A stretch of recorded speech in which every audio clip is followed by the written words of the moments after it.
Hello बच्चों, एक JEE main का सवाल जेई रैंकर सीरीज में डिस्कस करने जा रहे हैं। ये हमारा सवाल इंक्रीजिंग डिक्रीजिंग फंक्शन का है।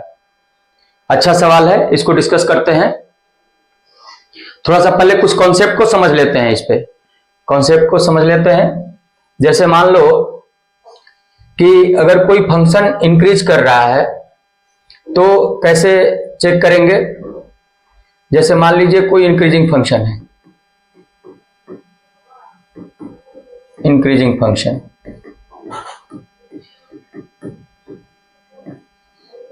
तो इंक्रीजिंग फंक्शन है। कोई फंक्शन मान लीजिए y equal to f of x है, तो y equal to f of x है, तो इसका जो डिफरेंशिएशन है अगर ग्रेटर देन 0 हो या इक्वल टू 0 के भी केस पे, तो ये फंक्शन क्या करेगा, इंक्रीज करेगा। ठीक है। अगर F dash x less than 0 हो तो एफ क्या करेगा, डिक्रीज करेगा। ठीक है। वैसे ही अगर मान लो कि F double dash x greater than 0 हो तो आपका एफ डैश क्या करेगा, इंक्रीज करेगा। F double dash x less than 0 हो तो एफ डैश डिक्रीज करेगा। ठीक है। ज्यादा डिस्कस नहीं करते हैं क्योंकि सवाल पे फोकस करते हैं। ये बातें आपको समझना पड़ेगा पहले। अगर कोई डिफरेंशिएबल फंक्शन है तो उसको इस तरीके से हम चेक करेंगे पहले। ठीक है। तो आते हैं सवाल पे। देखिए, अब यहां पे एक फंक्शन दिया हुआ है g ऑफ एक्स। तो g ऑफ एक्स है, तो ये क्या हो जाएगा, इसको डिफरेंशिएट करते हैं।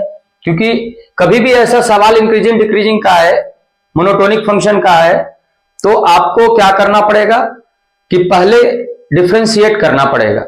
ठीक है। बिना सोचे आप डिफरेंशिएट करो। तो डिफरेंशिएट करते हैं इसको। तो g dash x 3 f dash x by 3 into अंदर जाके करेंगे, ये क्या हो जाएगा, 1/3 एक्स का 1 हो जाएगा plus F dash 3 minus x into फिर अंदर जाके करेंगे तो ये हो जाएगा आपका -1। ठीक है। तो अब हमको पता है कि जैसे एक क्रिटिकल पॉइंट होता है। ठीक है। हम लोगों ने इंक्रीजिंग डिक्रीजिंग बच्चा में जो बच्चा पढ़ा होगा उसको पता होगा, डिफरेंशिएबिलिटी जब पढ़ाया जा रहा था तो एक क्रिटिकल पॉइंट टर्म पढ़ाया गया था। क्रिटिकल पॉइंट क्या होता है, क्रिटिकल पॉइंट होता है किसी भी फंक्शन का जो डिफरेंशिएशन है वो 0 हो या डज नॉट एग्जिस्ट हो, 0 हो या डज नॉट एग्जिस्ट हो। ठीक है। तो इसका पहले हम क्रिटिकल पॉइंट निकालते हैं। क्रिटिकल पॉइंट, तो क्रिटिकल पॉइंट क्या होगा, g dash x equal to 0, g dash x equal to 0। ठीक है।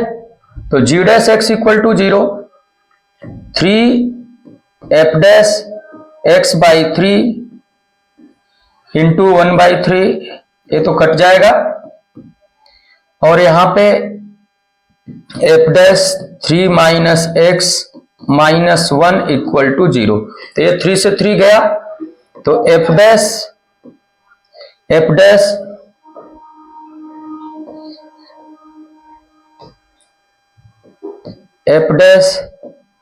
एक्स बाई 3 इक्वल्स टू, क्योंकि ये माइनस है उधर जाएगा तो प्लस हो जाएगा, 3 माइनस एक्स।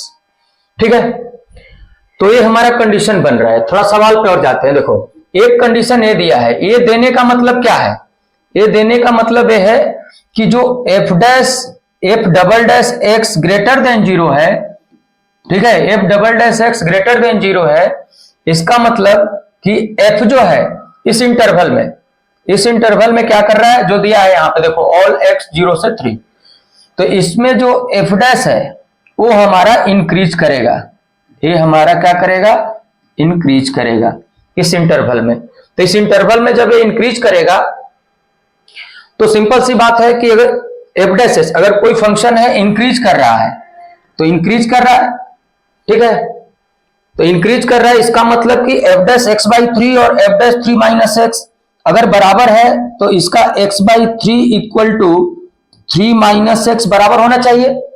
ठीक है, तो यहां से हमारा x आ जाएगा। x कितना आएगा, इधर ले लो, x plus x by three equal to three, तो ये आ जाएगा आपका 4x बाई थ्री, तो x इक्वल टू 9 बाई 4। ठीक है, तो x हमारा आ गया, जिसपे क्रिटिकल जी डैश एक्स के बारे में डिस्कशन करते हैं। जी डैश एक्स हमारा जो आया क्रिटिकल पॉइंट इसका किस पे आया, x इक्वल टू 9 बाई 4 पे। ठीक है, जी डैश एक्स इक्वल टू 0 किया तो हमारा x इक्वल टू 9 बाई 4 पे क्रिटिकल आया। तो ठीक है, अब पढ़ते हैं सवाल को। If g is decreasing in 0 से alpha and increasing in alpha से 3, तो 0 से 3 में ही डिस्कस करना है, क्योंकि ये 0 से 3 में डिस्कस करना है सवाल को। देखो इधर, तो 0 से 3 में, तो 0 से 3 में इसका मतलब ये अल्फा कहीं है बीच में, इस अल्फा की बात कर रहा है।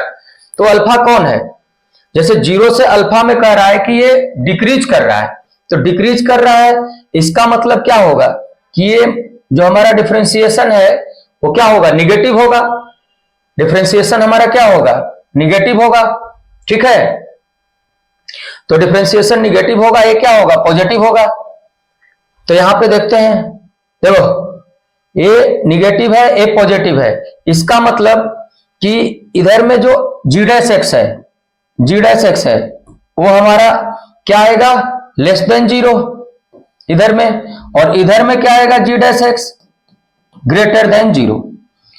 क्यों, क्योंकि ये सवाल में बोला गया है, सवाल में बोला गया है कि ये 0 से अल्फा में क्या करेगा, डिक्रीज करेगा, और अल्फा से 3 में क्या करेगा, इंक्रीज करेगा। इसका मतलब कि यहां पे देखते हैं, यही है हमारा, यही तो है। इसको अगर ग्रेटर देन 0 करेंगे तो ग्रेटर देन 0 करेंगे तो यहां पे देखो ये क्या हो जाएगा, ये हमारा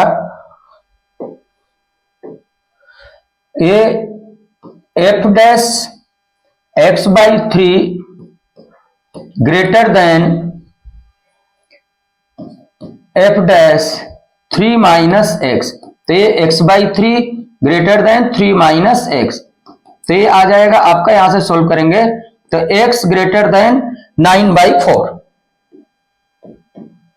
तो x हमारा जो होगा वो 9 बाई 4 से बड़ा होगा, तो 9 बाई 4 से बड़ा होगा, मतलब 9 बाई 4 तो बीच में आएगा, 0 से 3 के बीच में आएगा, तो 9 बाई 4 से बड़ा होगा, तो क्या होगा, ये F dash x greater than 0 होगा, मतलब इसमें हमारा ये जी डैश एक्स इंक्रीज करेगा, जी डैश एक्स ग्रेटर देन 0 होगा, मतलब जी हमारा क्या करेगा, इंक्रीज करेगा, तो इंक्रीज कर रहा है। वैसे ही इधर में अगर लेस देन करेंगे तो लेस देन करेंगे तो वही x by three less than 3 minus x हो जाएगा, तो ये हमारा क्या हो जाएगा, x लेस देन 9 बाई 4 हो जाएगा। ठीक है, तो इधर में क्या करेगा, डिक्रीज करेगा। तो एक बात हमें समझ में आ रहा है कि 9 बाई 4 के आगे इंक्रीज कर रहा है, 9 बाई 4 के पीछे डिक्रीज कर रहा है। इसका मतलब कि जो हमारा x 9 बाई 4 आ रहा है वो अल्फा होगा, क्योंकि 0 से 3 में, 0 से अल्फा में इंक्रीज डिक्रीज करना है और अल्फा से 3 में इंक्रीज कराना है। तो सिंपल सी बात है कि यही एक ऐसा पॉइंट आ रहा है जिसके आगे जाने पे इंक्रीज कर रहा है gx और इसके पीछे आने पे डिक्रीज कर रहा है। तो हमारा अल्फा क्या होगा इस सवाल का, 9 बाई 4 होगा। अब इस सवाल में पूछा गया है कि 8 अल्फा क्या होगा, तो 8 अल्फा निकाल लो यहां से। सर 8 अल्फा, 8 इंटू अल्फा हमारा क्या हो गया, 9 बाई 4, तो यहां से कैंसिल आउट हो जाएगा, ये क्या आ जाएगा 18। तो इस सवाल का जो आंसर होगा वो क्या होगा, 18 होगा। ठीक है बच्चों, समझ में आया? तो इसको अच्छे से आप लोग समझ लीजिए, अच्छा सवाल है। इस तरीके के सवाल पूछे जाते हैं जेईई मेंस एडवांस दोनों में। फिर अगले सीरीज में एक और सवाल मैं लेके आऊंगा इंक्रीजिंग डिक्रीजिंग का। ठीक है, थैंक यू बच्चे।